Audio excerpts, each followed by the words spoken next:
I got it. Okay, so my name is Nancy Lex, and I call my business lekxknits. LEKX is such an unusual name that you can generally find me pretty easily on Ravelry.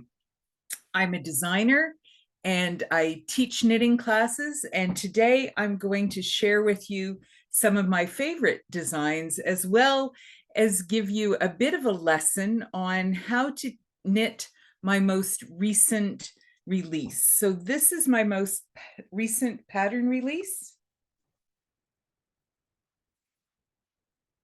And we'll spend a little bit of time today learning how to knit that lovely ripple lace pattern.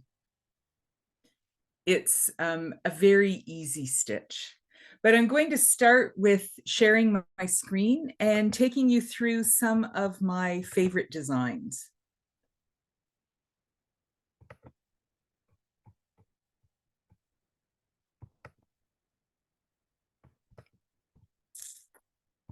Okay, what's the shortcut to get the slideshow, because it is now covered up and I can't click it.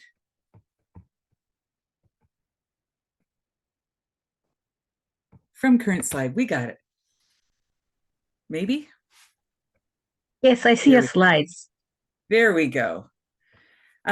So as I said, I am lekxknits, and I am lekxknits on Ravelry as well as on Instagram, and you can easily message me on either of those platforms if you have questions. My Ravelry store is Nancy Lex Designs. I use my name. So if you search designers on Ravelry and just type in LEKX, I will come up pretty quickly. I have a coupon code for you for this event. FLA, short for Fibre Love Affair, of course. FLA 25 will get you 25% off your Ravelry pattern purchases of any of my self-published designs until the end of this weekend. That's set for any time zone. So no matter whether you're here in Ontario or out on the West Coast or even in Australia, that code will work until the end of the day Sunday. So I am in Thornbury, Ontario, and Thornbury is situated on the southern shore of Georgian Bay, at the mouth of the Beaver River, and at the base of the Niagara Escarpment. And you can tell from those pictures that I draw a lot of the inspiration for my designs from my surroundings. It is a beautiful location covered by the Treaty 18 of the year 1818.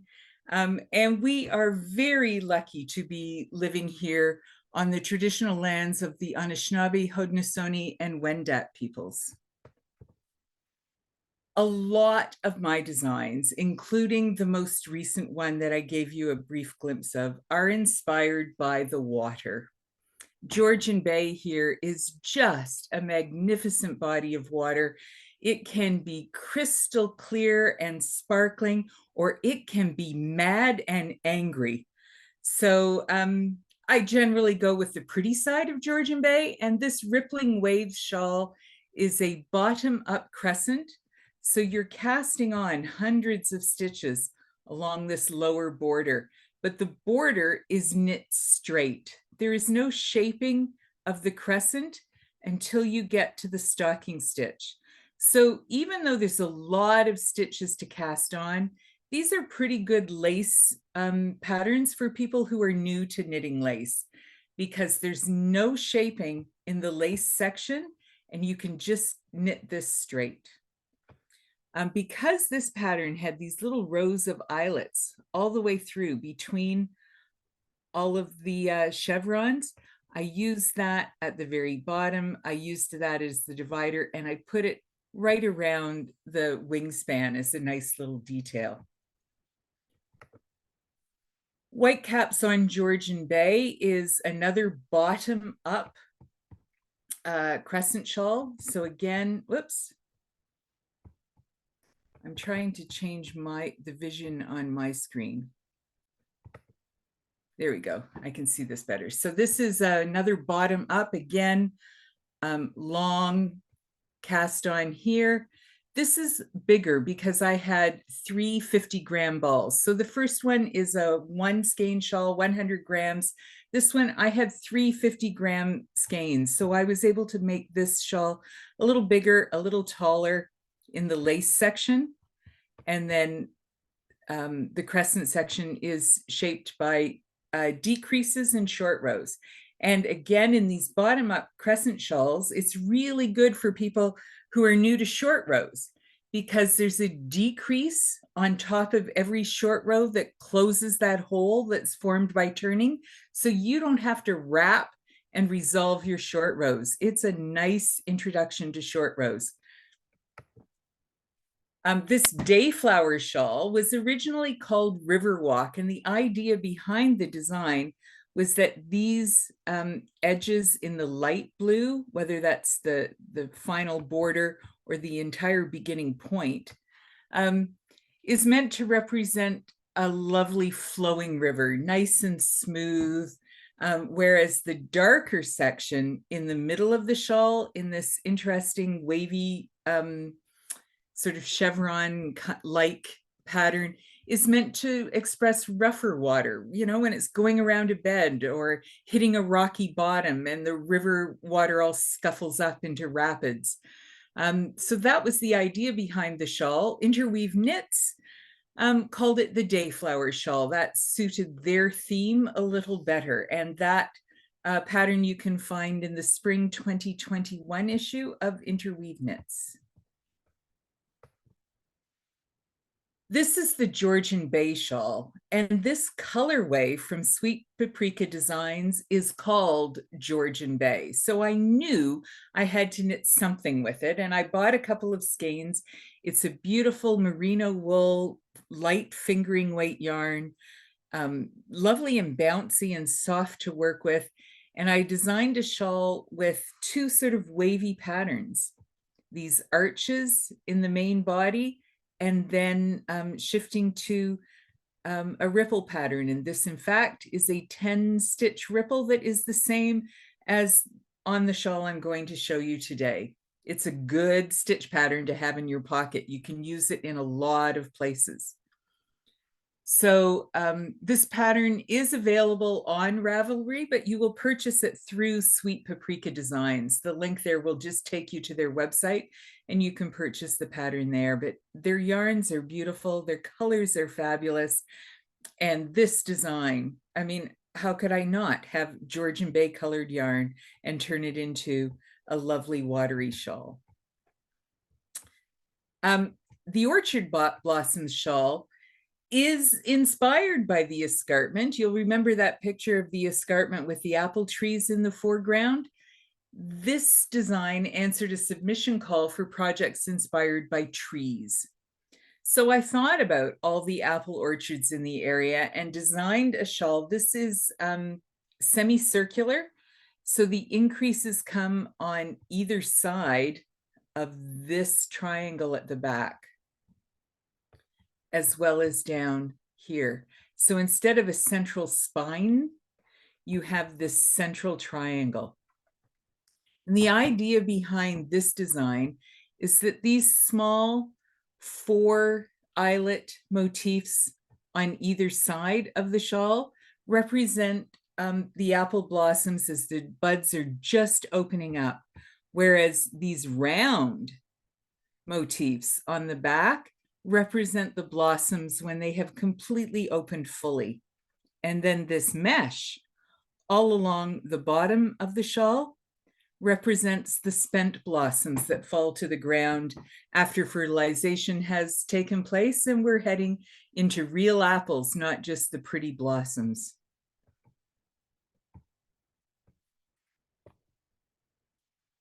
Lace 2201 takes us back to water.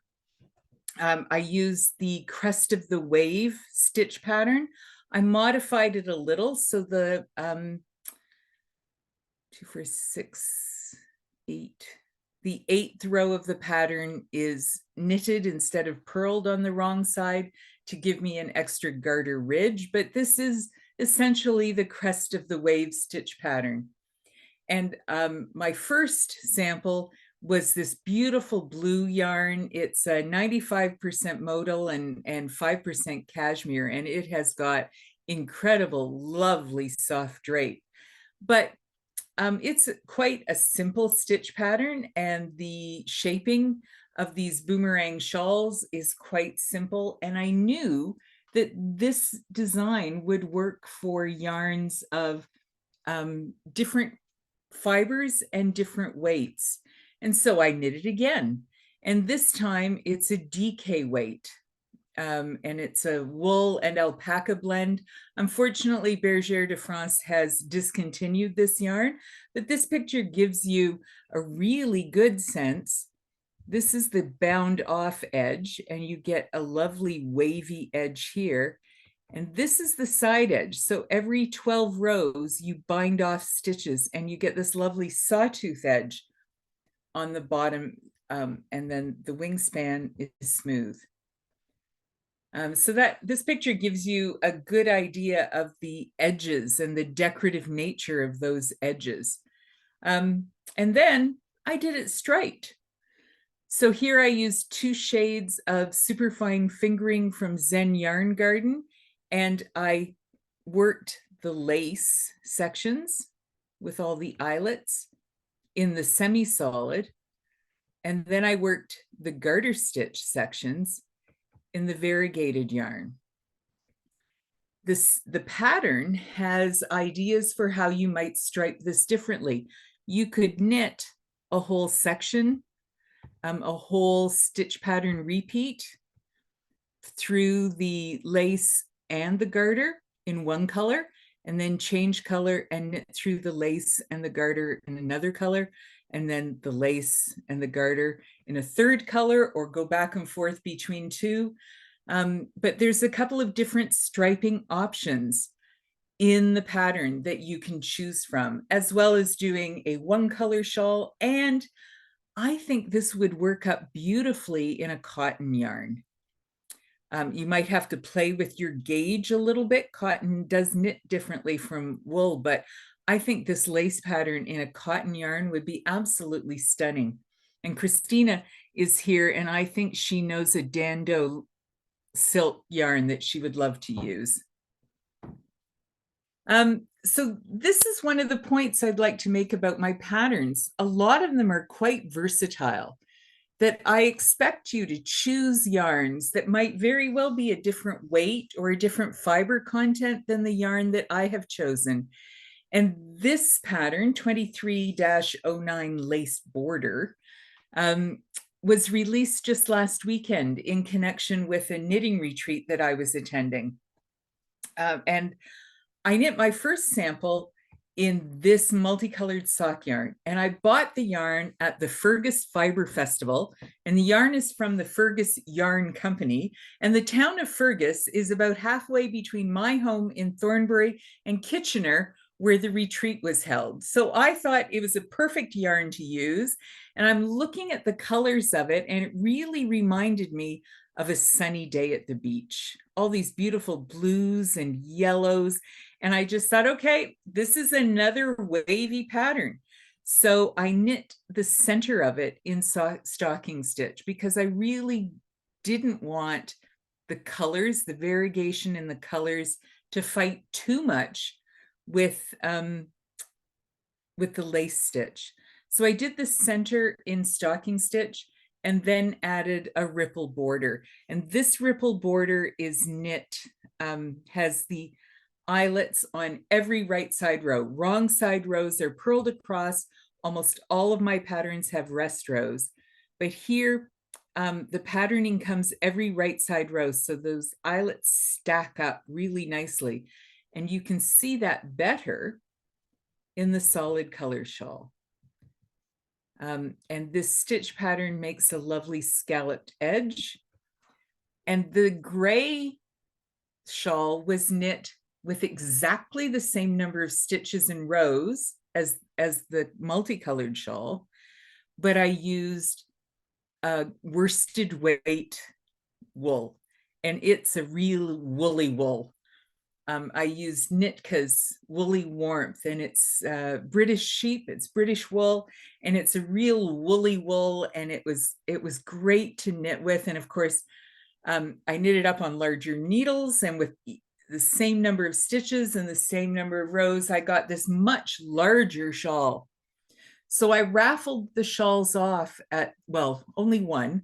I raffled off one of the shawls at the retreat. I said I needed to keep one of the samples, but I would be happy to raffle off one of the others, and the winner could take their choice, either the small multicolored sock yarn or the larger worsted weight. And it was such a knitter's choice. The woman who won took the solid colored gray one because she said it shows off the stitch pattern better. And I'm thinking that's such a knitter's choice. Non-knitters probably would have chosen the multicolored one, but a knitter chose the solid so you could really see the designs.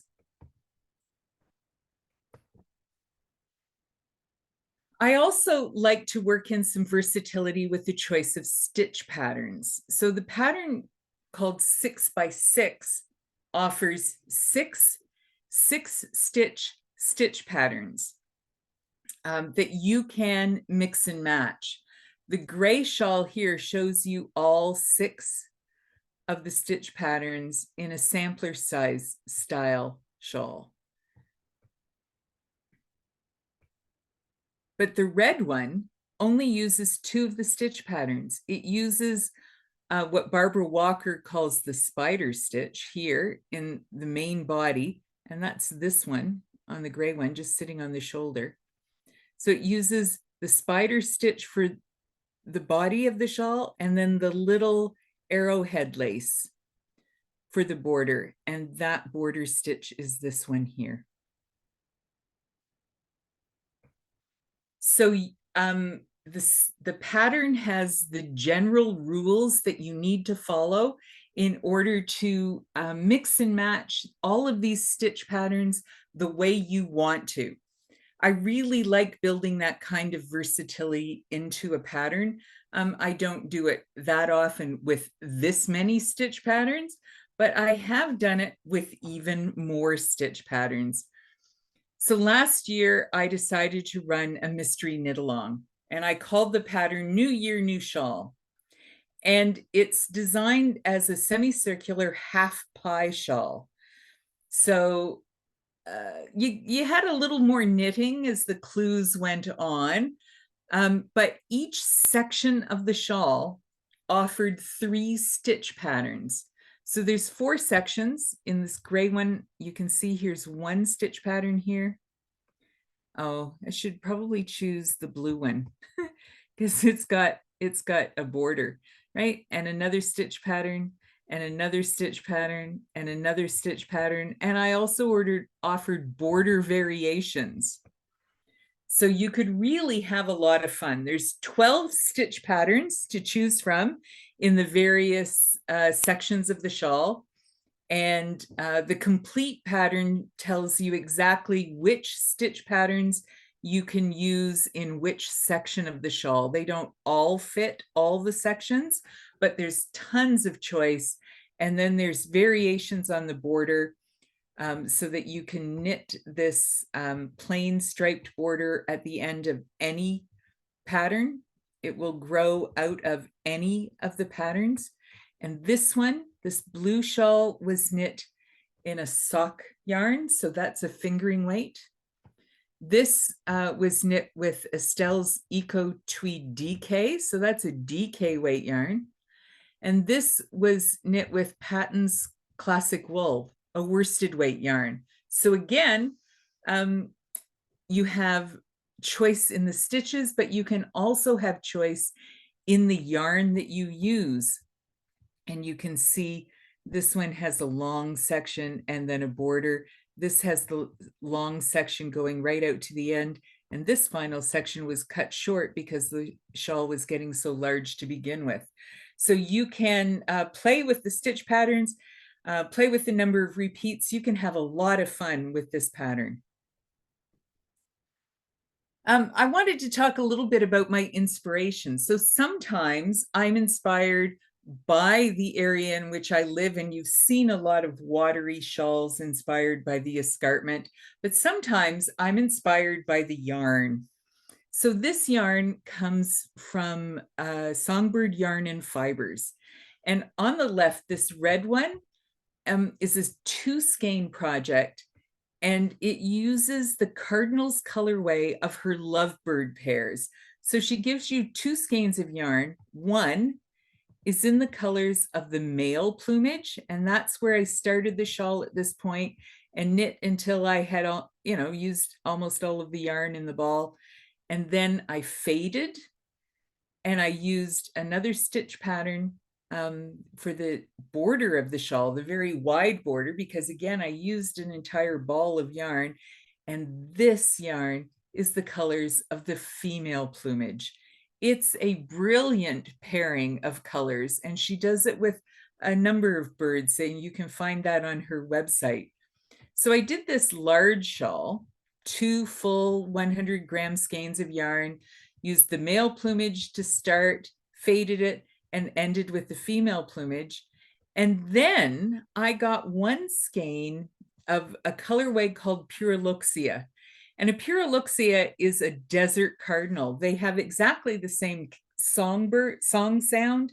They're related to our northern cardinals, but they are gray with these wonderful spots of red and gray. So on the right is a single skein project, and you can see the body of the shawl goes much longer, and then the border is much smaller. And you can just see, I know it's hard in these pictures, but you can see I've chosen a chevron pattern where the eyelets make the V's up and down.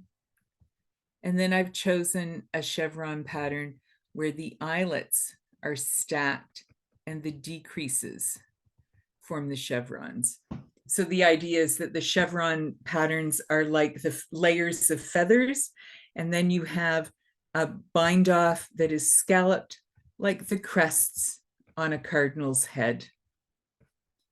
So that was all inspired by the yarn, as was this one. The color is called barrel aged, and it is a very fine Scotch whiskey color.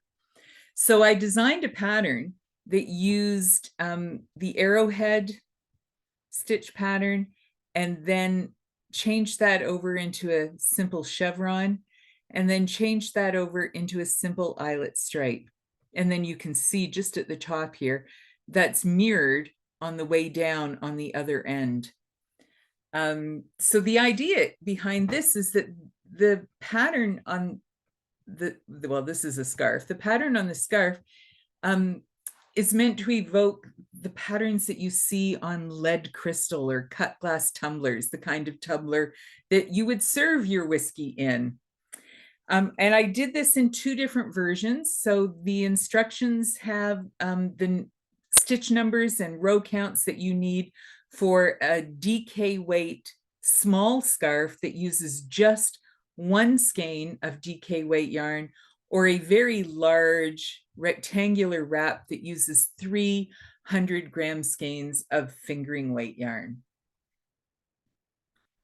And this yarn from All In Yarns in the States was a wonderful blend of BFL and silk. So you had the drape of the silk and the bouncy of the blue-faced Leicester. It was a great yarn to work with. Sometimes I'm inspired by stitch patterns.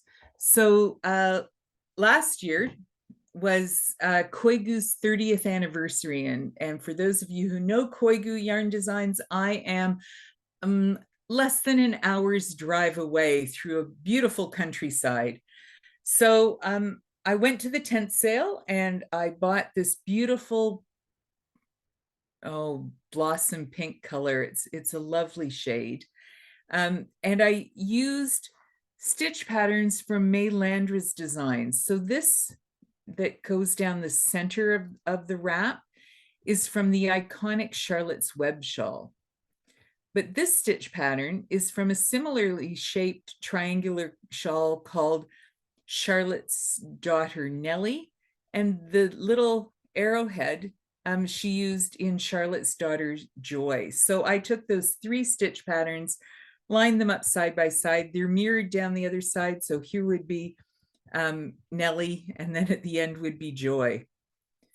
So sometimes I'm inspired by a stitch pattern. Here, I had a lot of fun with the stitch pattern. So I've taken a couple of close-ups. You can see this arch here, and then the arch here.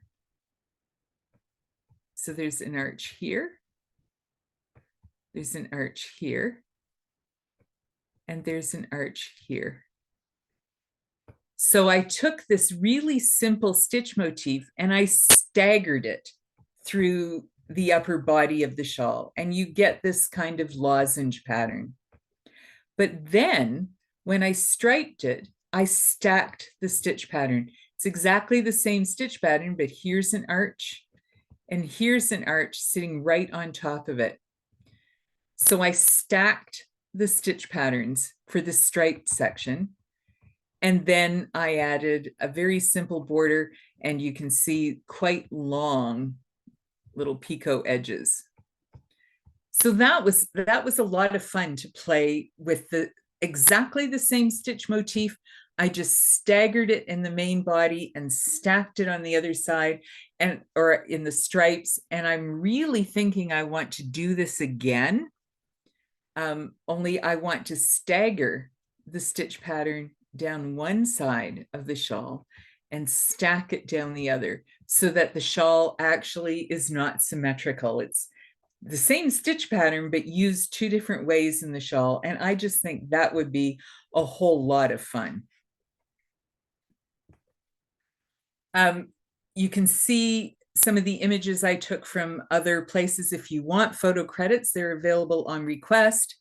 Again, I am lekxknits on Ravelry and Instagram. So if you message me on either of those platforms, I can get back to you. My Ravelry store is Nancy Lex Designs.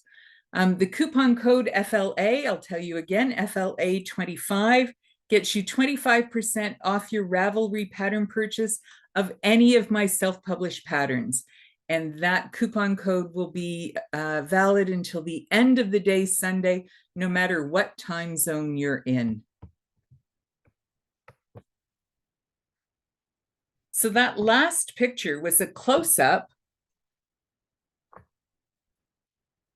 of the 2 stitch patterns, the easy garter ridges and then the beginning of the lace pattern. So I want to show you today a little bit of the techniques that you need in order to work this lace pattern. And then you can go out and attack this shawl with great confidence. So I'm going to switch my camera. Well, maybe. Yeah, it's still better with the shade. So I've knit several rows, just garter stitch. That's what you will find on the bottom border of the shawl. And then 3 sets of garter ridges. That's knit 1 row, purl 1 row, knit 1 row, and then knit that last wrong side row. So it's 2 rows of stocking stitch. You can think of it this way: 2 rows of stocking stitch and 2 rows of garter. Knit, purl, knit, knit, knit, purl, knit, knit. So this on the wrong side row is knit, and it creates the purl bump, that lovely ridge on the right side.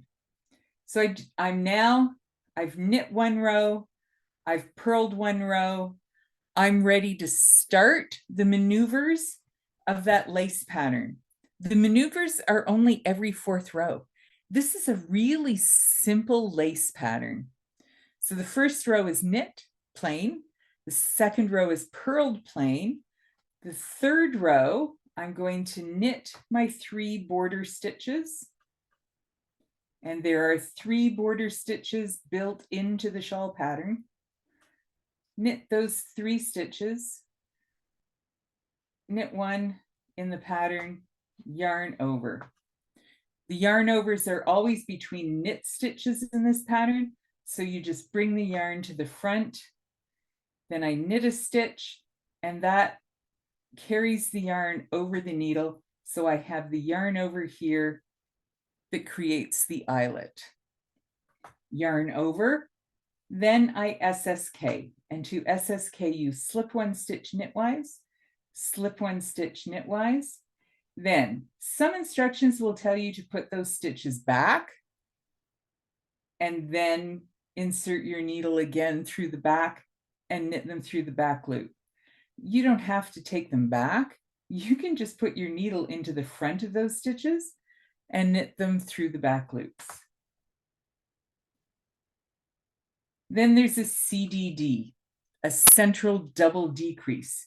You do that by slipping two stitches as if you're knitting them together.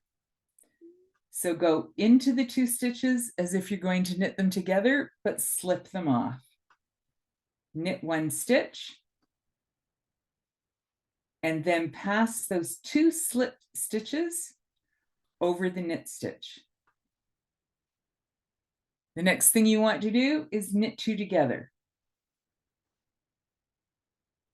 So what I've done with the SSK, I've created a left-leaning decrease.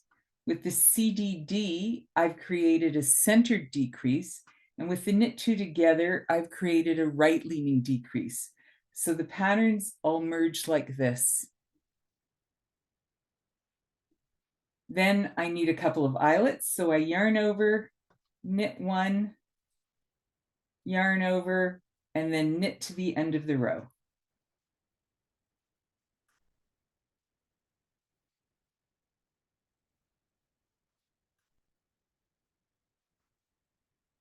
And this ripple stitch pattern has the same garter ridges as the plain body of the shawl.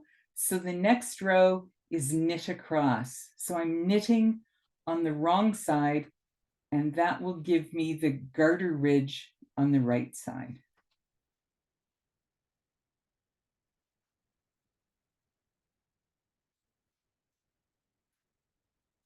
So when I come to the yarn overs, I'm just knitting into the front of them to keep them lovely open eyelets. You're just knitting into the front of them, just as if they were a regular stitch.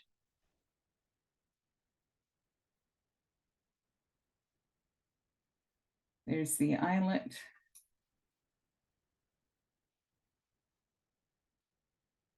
The eyelet. And then knit to the end of the row. So a very simple knit across row.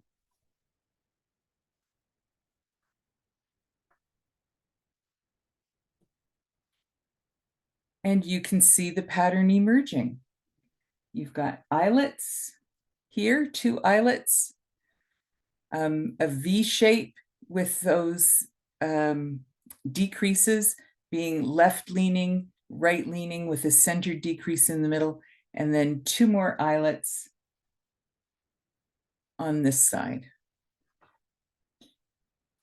I've shown you the traditional ways of doing all of those maneuvers, but there are some options. So I thought I'd show you a little bit of that today too, and then go back to the main pattern.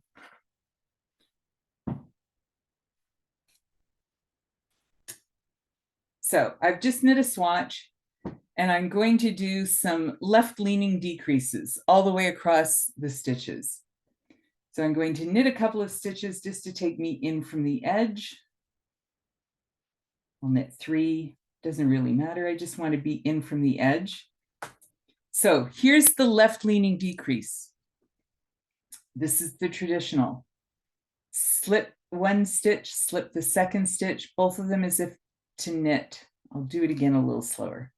Slip one stitch as if to knit, slip the second stitch as if to knit, slide the point of your left hand needle into the fronts of those stitches and knit them together through the back loops. I'll knit a stitch or two. I do mine a little differently.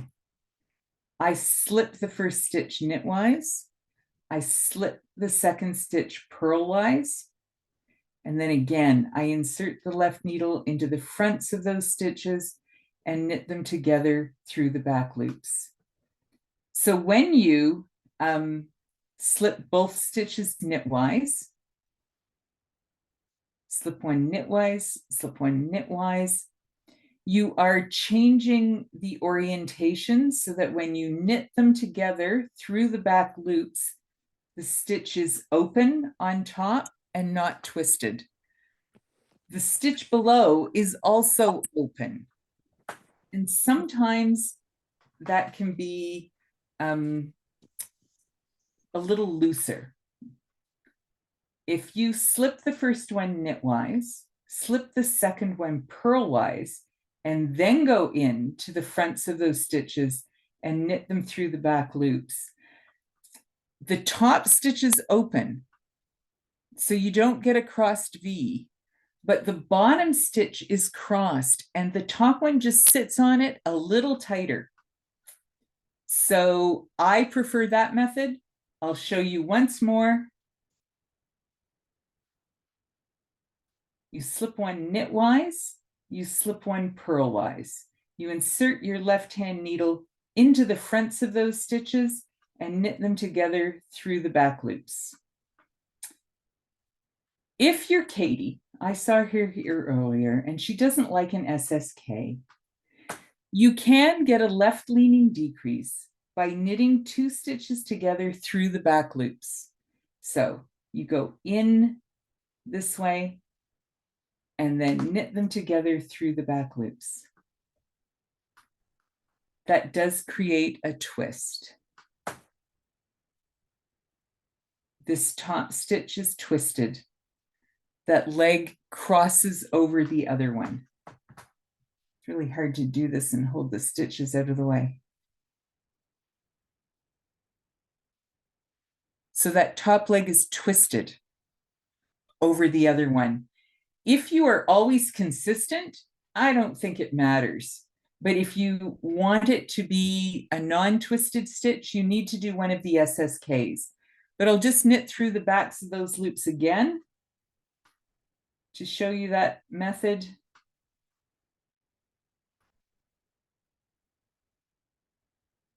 And then I'm going to, so there we go. It's twisted, but it leans to the left. So if you want the aesthetic of leaning to the left and you don't mind the twisted stitch and you find that knitting through the back loops is easier, by all means use it, but it will twist that leg over the other one. This one, the stitch is open. Go back. Here's the traditional SSK, the stitch is open.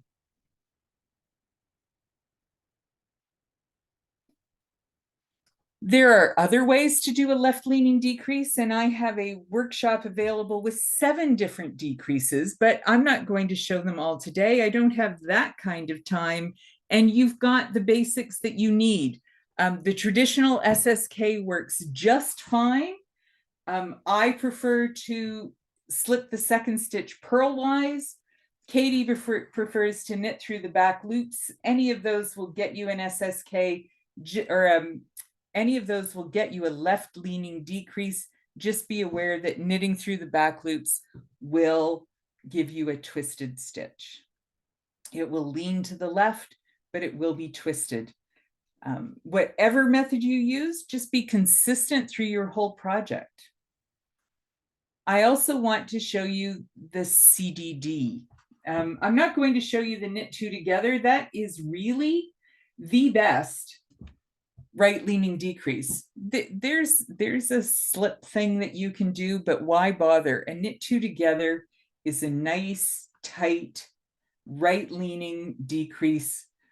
And it's simple. You just knit 2 together. It leans to the right. It's an open stitch because you've gone into it knitwise. It's nice and tight. It's nice and neat. No need to fuss with it. What people are always trying to do is find a left-leaning decrease that matches it nice and neatly. I think slipping the second stitch purlwise helps with that. There are other ways that you might be able to do it. Let me see. So I've just put a link into the chat to a Google document, and that document has links to take you to all sorts of online resources that will help you with knitting lace. Some of them are videos, some of them are illustrated text documents, but it has all sorts of other ways of doing that SSK. Patty Lyons has a cute one-step method. Romy Hill has a method. Those additional resources are all available for you. I'm going to knit a couple of stitches, and I'll show you the traditional CDD. Slip two as if you're going to knit them together. So stick the needle in as if you're going to knit 2 stitches together, slide them off, knit the next stitch, and pass those 2 slipped stitches over. You get a nice centered decrease. It doesn't lean to the right or to the left. It comes straight up that centered stitch. I do it a slightly different way most of the time. I slip the 2 stitches as if to knit, but instead of knitting the next stitch, I put these 2 back on my needle purlwise. I slide the right hand point into the 3rd stitch and knit all 3 together. It's visually, it's pretty similar. It's a tiny little bit tighter, but I find the maneuver is a little quicker. So you slip 2 as if you're going to knit them together. You insert your left hand needle back into those 2 through the fronts. You maneuver your right hand needle into the 3rd stitch and knit all 3 together. I've got enough stitches left. I can show you once more. Knit a couple of stitches to just move along. So you slip these 2 as if you're going to knit them together. You put your left hand needle back into those through the fronts. You slide the right hand needle into the back of the 3rd stitch and knit all 3 together.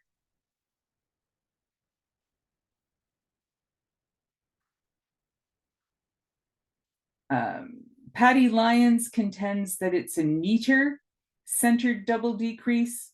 Aesthetically, I don't see a whole lot of difference between the traditional one and her sort of improved version, but I find the knitting of it much quicker. So I've certainly adopted that as my standard centered double decrease.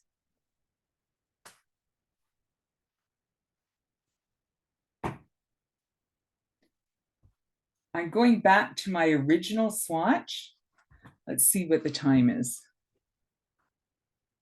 Oh, I've got time to show you. So I've gone back to my original swatch because I want to show you how the shawl is shaped. It is, here, let's look at it.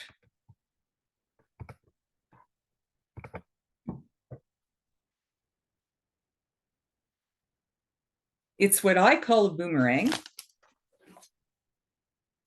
Kate Atherley calls it a vortex. I picked up on that name, obviously, for the title of my pattern, calling it a watery vortex.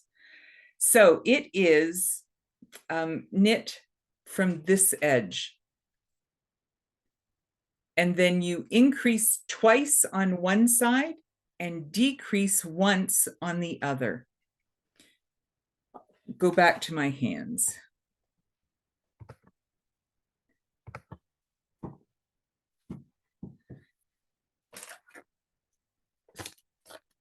What you're doing is combining a triangular shawl where you increase one on at the beginning of the row, every right side. you increase one at the beginning of every right side row, and it creates a right-angled triangle. You're combining that pattern with something knit on the bias, where you increase at the beginning of this row, you increase at the beginning of the row and decrease at the end of the row.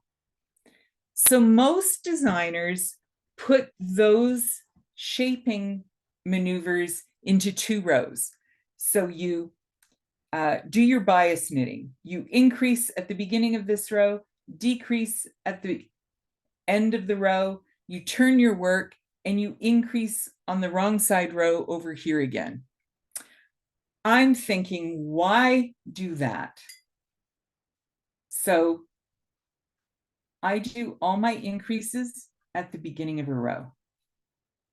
I knit 2, then I KYOK. Knit 1, knit into the first stitch, draw up your loop, but don't take it off. Instead, yarn over, and then increase again, knit into that stitch again. So I have created 3 stitches where there was 1. I knit into the stitch, I did a yarn over, and I knit into the same stitch. Then on this first row, you knit to the end of the row. You can see why this lace is a quite simple pattern, because here, except for that double increase, there's no other maneuvering. I'm just knitting to the end of the row.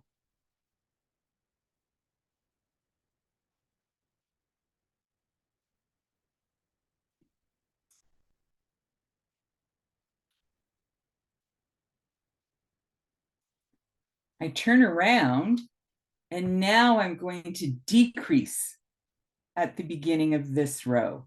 I only need to decrease 1 stitch. So I simply knit 2 for my border, and then I knit 2 together. The rest of this row is purled to the last 3 stitches.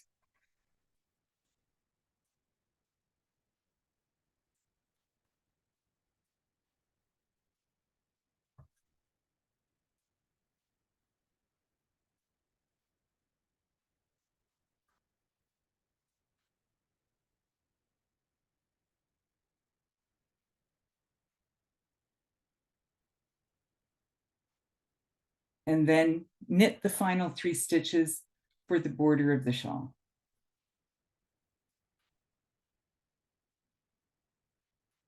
The next row has the eyelet patterning for the lace.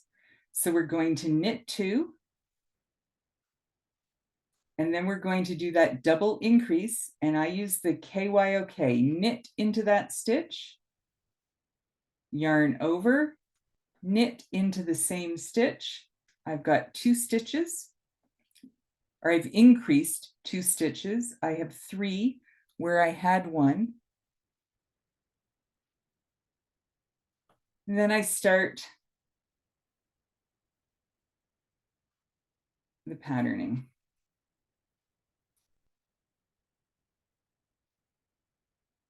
Yarn over, knit 1, yarn over, SSK.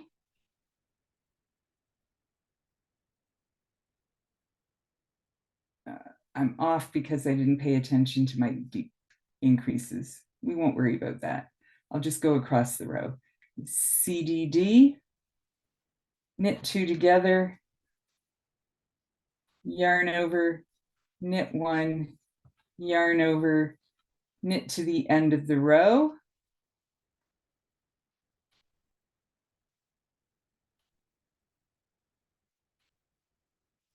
The 4th row of the pattern, knit 2, knit 2 together, and knit to the end of the row. So there are 3 plain rows in this stitch pattern, and only 1 where you have to think about the yarn overs and the decreases. It's a fairly simple pattern to read. Want to get it in the direction of knitting. Because your eyelets all stack up and your decreases all stack up. So you can see the little V's that are shaped by the decreases.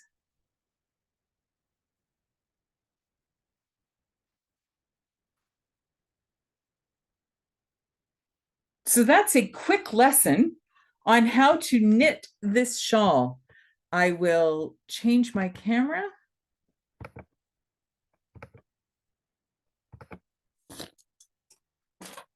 I will put that link into the chat one more time.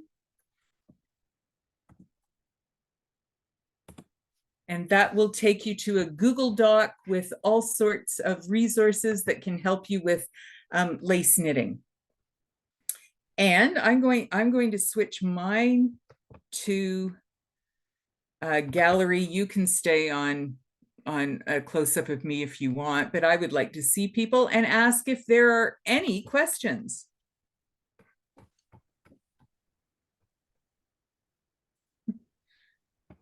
I'm getting waves. Great job. Well, thank you. I'm rather pleased by the number of people. I've got to look at 2 screens to see everybody. Lovely to see everybody here. Okay, Nancy. So I tried to access the Google Doc and it asked me I need access right. Okay, let me see if I can fix that. I don't know why it did that. Okay. And I copy that link. So maybe if you can fix it after your show, I can send it again by email to everybody. Did anybody else try to open it? Because here it says people with, okay. Oh, is it just me? I didn't try yet. It's, maybe the settings changed on me when I did. Let's see. You'll have to set it to anyone with the link can open. That's what it says. Oh, interesting. It says I need access as well. Yeah, we will. I've clicked on everything again. I haven't really changed it.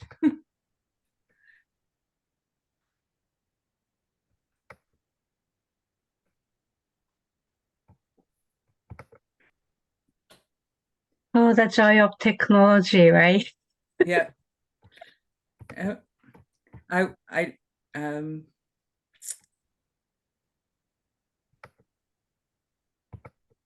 I don't know if this link is any different, but I'll put this link in the chat. I changed the settings, but I really changed them and just changed them back again to what they were supposed to be. Okay, let's try it. That one's still not working for me. Me neither. I can't, it won't let me in either. All right, let's try settings again.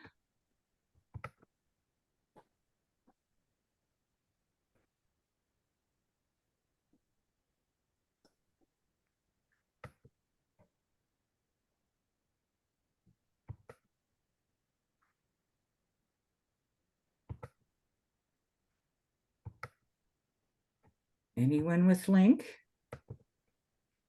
Click that again.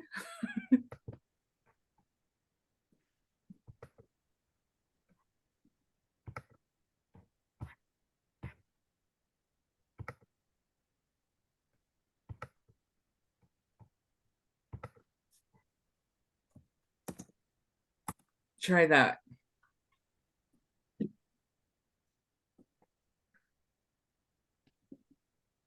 Yay, it worked. 3rd time's a charm.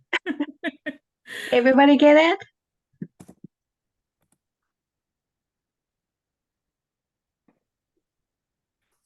That's funny. I changed the settings to exactly where they were before. And this Oh, time it works. interesting. So there's, I don't know if the link has changed, but I've just put it in 3 times. So if you're looking at the most recent link, that should be one that works. Okay. Thank you so much. That was very informative. I never seen that, doing the double decrease, like with one goal like that. Right? It I provides, find it a little faster, a little smoother working. And the Mhm. link for that CDD is in the document. There's also a link for a knit yarn over knit. So I went through fairly quickly today with all of those techniques. As I say, I do longer workshops where we go over them more often, and you would have knitting in your hands and could practice them too. But for today, I just wanted to give you a quick demonstration of the techniques that you need for this shawl. The techniques are the same as most of my shawls, but those are the techniques you need specifically for this shawl. And you've got a link to a document that will have lots of videos that you can look at over and over again if you need to learn those techniques. Mm. So when you teach workshops, how do people find out? Well, mostly I do it through groups like Hands-On Knitting Center. I'm not doing my own. So Right. it's usually through other venues, and they will advertise and organize, and I show up and teach. It's a great system. Yeah, I taught through Hands-On Knitting Center this year, and they have lovely people and system, and I really enjoyed it. Yep. And Mhm. I've done workshops for some of the Zoom groups that I knit with frequently. And then, other people have heard and asked me to do a workshop for their group, but I haven't started organizing them on my own yet. What I usually do is work through another company, another venue that hosts it. Mhm. Maybe my suggestion, just a suggestion would be if you have newsletter, do you do newsletter? No, I don't do a newsletter. I have lekxknits group on my Ravelry, and Oh, there's okay. lots of information coming out through that. Okay, so she has a Ravelry group if you want to find out about her Yep, and it's lekxknits. classes, lekxknits. Yep. Okay, that's awesome. Thank you so much. Well, Is thank it you all for coming. I hope you had a good time. anybody else has any question? Okay, so let me stop the recording. Thank you, Nancy. Thank you so much.